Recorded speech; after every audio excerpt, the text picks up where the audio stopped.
Hello friends, कैसे हैं आप सब।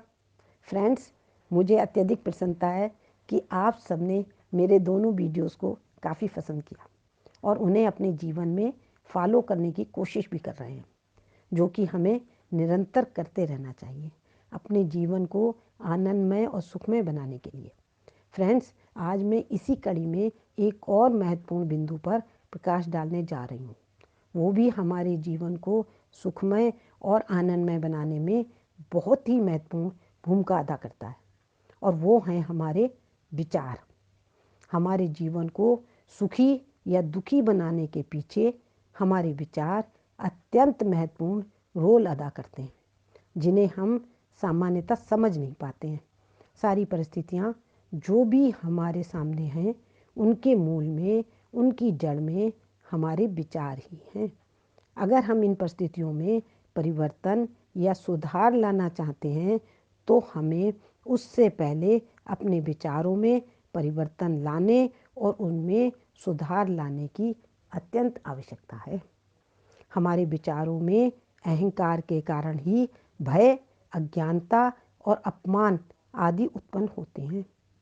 जब जब जैसे विचार प्रबल होकर हमारे मस्तिष्क में उमड़ते हैं, तब तब वैसी ही परिस्थितियों को आकर्षित करके मनुष्य सुख और दुख भोगता है। स्वास्थ्य का मापदंड मोटा शरीर या आनंद का मापदंड बहुत अधिक पैसा नहीं है। उसी प्रकार ज्ञान का मापदंड बहुत अधिक शैक्षिक योग्यता भी नहीं है।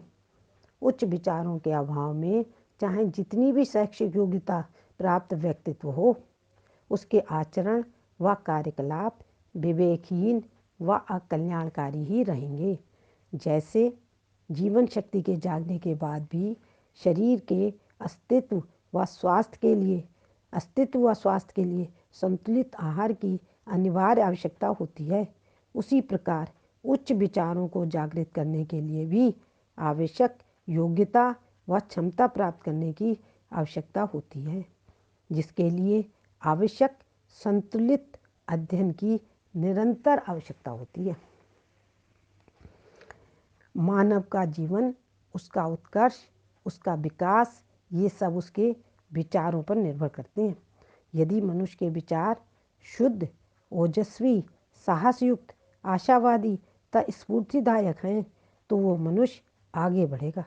लेकिन यदि हमारे विचार निराशावादी हो जाते हैं कि पता नहीं अमुक कार्य में सफलता मिलेगी या नहीं मिलेगी, या असफल होने पर मेरा क्या होगा, मैं कैसे टिक पाऊँगा, ऐसे विचारों के आने पर आप समझ लीजिए कि ये संदेह ही सफलता के मार्ग की सबसे बड़ी रुकावट है। जिसका हम भय करते हैं वही हमारा पीछा करता है। जिससे हम भागते हैं उसका हमारे साथ निरंतर साथ रहता है। विचारों के गुण के अनुसार ही परिस्थितियाँ आकर्षित होती हैं, और जितनी मात्रा में हम भयभीत रहते हैं, उतनी ही मात्रा में हमारी पराजय होती है। जैसी परिस्थितियाँ होती हैं उसी के अनुसार हम भय होता है हमको, और अगर जितना भय ज़्यादा होगा उतनी पराजय मानी जाती है।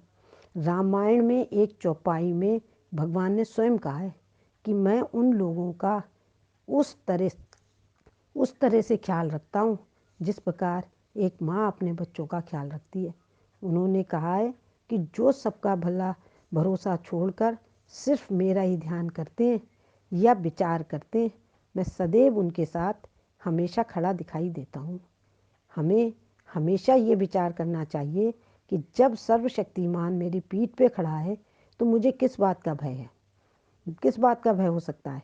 अगर कोई तत्कालिक असफलता या मनोवांछित फल की प्राप्ति नहीं हो पा रही है तो इसी में मेरा कल्याण है, मेरा तो सर्व उत्तम ही होगा।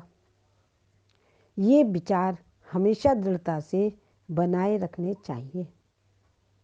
ऐसे दृढ़ विश्वास के विचार के सम्मुख आपके समस्त भय के विचार स्वतः ही खत्म हो जाएंगे और आपका भविष्य हर हाल में सफल होगा।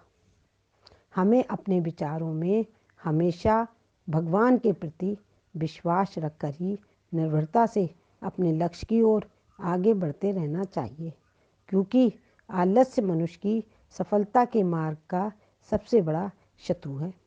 ये विचार भी हमें हमेशा बनाए रखना चाहिए।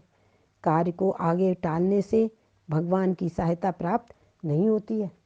कार्य को टाल रहे हैं, कल कर लेंगे, नहीं करेंगे, तो भगवान की सहायता जो है नहीं मिलती है। उसको ना टालते टालते कर ही नहीं पाता इंसान। तो उसको तुरंत करना, उसके आज का काम आज ही समाप्त करके प्राप्त किया जा सकता है। भगवान की जो सहायता होती है उसको तभी प्राप्त किया जा सकता है जब हम उसकी तरफ इंटरेस्ट जाहिर करें अपना। तब हमें लगेगा कि भगवान भी हमारी सहायता कर रहे हैं, हमारी हेल्प कर रहे हैं। ये विश्वास, ये हमेशा हमको दृढ़ रखना चाहिए अपने मन में। हमारे प्रति किसी ने घोर अन्याय किया है, हमारा अहित किया है या हमसे शत्रुता रखता है, तो स्वभावतः ही उसकी प्रतिक्रिया स्वरूप हमारी चित्तवृत्ति बार बार उधर ही को दौड़ती है, बार बार उसी का ध्यान आता है, बार बार उसी की तरफ विचार आता है। तब निरंतर उस व्यक्ति से और बदला लेने की भावना प्रबल होती है। प्रथम तो ये विचारना चाहिए कि भगवान सबके हृदय में प्रेरक के रूप में बैठा है, सबको नचा रहा है। प्रेरक के रूप में बैठा, सबके हृदय में भगवान ही बैठे हुए, सबको नचा रहा है। हो सकता है कि भगवान उस व्यक्ति के माध्यम से कोई लीला कर रहे हैं।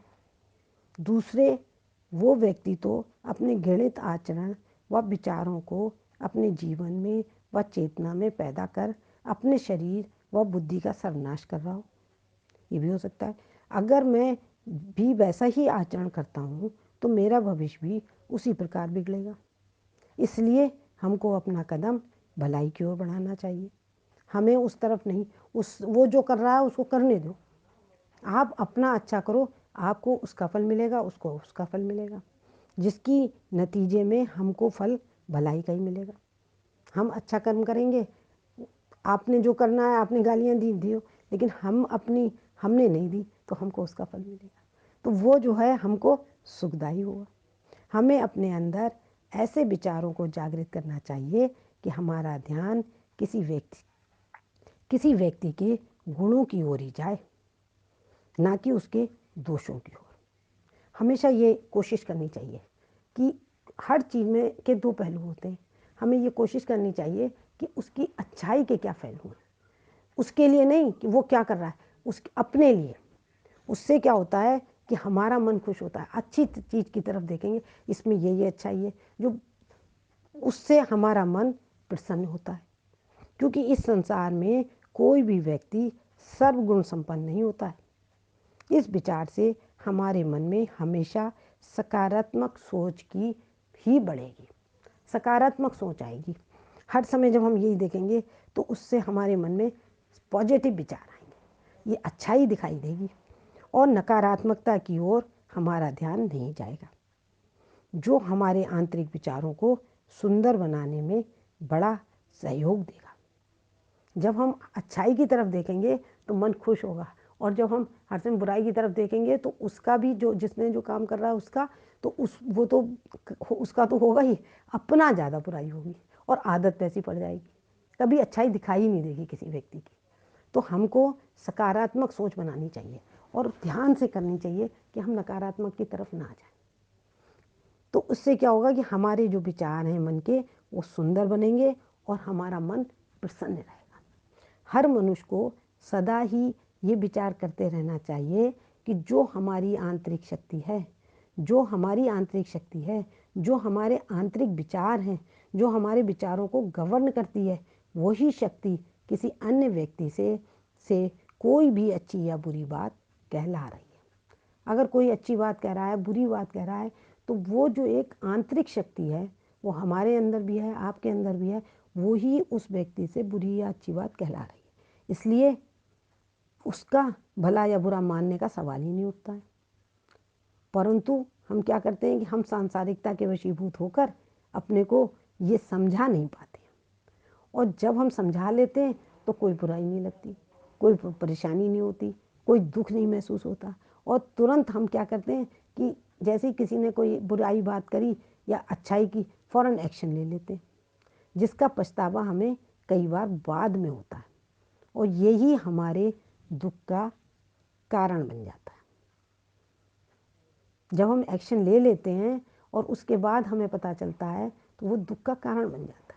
जब हम अपने मन से वस्तुओं व्यक्तियों का ध्यान त्याग देंगे, किसी चीज़ पे इस पे हम ध्यान ही नहीं करेंगे, तभी हमारे मन के विचार शुद्ध होकर परमात्मा के ध्यान में लीन हो सकेंगे। जब हम किसी व्यक्ति ने क्या कही, उन्होंने क्या कहा, उन्होंने क्या समझा, उस पर विचार नहीं करेंगे, अपना ध्यान भगवान के उसमें रखेंगे, हमेशा सकारात्मक सोचेंगे, उसमें जो अच्छाई है वही देखेंगे, तो हमारे क्या होगा कि परमात्मा के ध्यान में लीन हो सकेंगे। तब हमारा ध्यान भगवान की तरफ बढ़ेगा और तब हम देखेंगे कि हमको कैसा आंतरिक सुख प्राप्त हो रहा है, हमारा मन कैसे प्रसन्न रहता है। दवाइयों से या अच्छे फल फ्रूट खाने से नहीं होता है मन प्रसन्न, मन आपके आंतरिक विचारों से प्रसन्न होता है। हमारे विचार अगर अच्छे होंगे, हमारे मन में अच्छे विचार आएंगे, तो आप देखिए हमें नींद भी बहुत अच्छी आएगी, हम अगले लोगों से बात भी बहुत अच्छी तरीके से करेंगे, हमारे सारे काम अच्छी तरीके से होंगे और हमारे जैसे विचारों का हम ध्यान करेंगे उसी तरीके से हमारे विचार बनेंगे। ये भी बात है, जैसा हम ध्यान करेंगे, भगवान की तरफ ध्यान करेंगे, तो हमारे विचार हमेशा अच्छे ही पॉजिटिव ही सोचेंगे।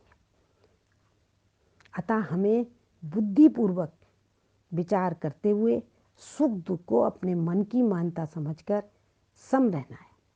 सुख दुख को अपने मन की मान्यता समझकर सम रहना है और किसी से बदला लेने का विचार छोड़कर किस प्रकार हम उसकी भलाई कर सकते। किसी ने हमारे साथ बुराई भी कर दी, होता नहीं है, लेकिन हम लोग उस तरफ ही जाते हैं कि उसने बुराई की तो हम भी बुराई कर देंगे, हम उसका ये बदला ले लेंगे। लेकिन अगर हम उस तरफ नहीं जाते हैं और उस विचार को छोड़कर हम उसकी भलाई कर सकते हैं, इस पर विचार करते हैं, तो हम देखेंगे कि हमारे विचारों में कैसा सुंदर परिवर्तन आ रहा है। ये 2-4 बार जब हम इसकी प्रैक्टिस कर लेंगे ना, मन को रोकेंगे, ध्यान देंगे, कोई बात नहीं, उन्होंने गाली दे दी, कोई दे दो, तो उससे क्या होगा, झगड़ा भी नहीं बढ़ेगा और हमारे मन को बहुत ताकत मिलेगी। उसको हम रोकते हैं लेकिन हम कर नहीं पाते, तो उसी पे हमें अपने विचारों पर कंट्रोल करना है। और इस प्रकार से अगर हम करेंगे तो हमारा ये हम देखेंगे कि हमारे विचार कितने सुंदर होते जा रहे हैं। इसी आशा के साथ आज का एपिसोड यहीं समाप्त करती हूँ। Thank you.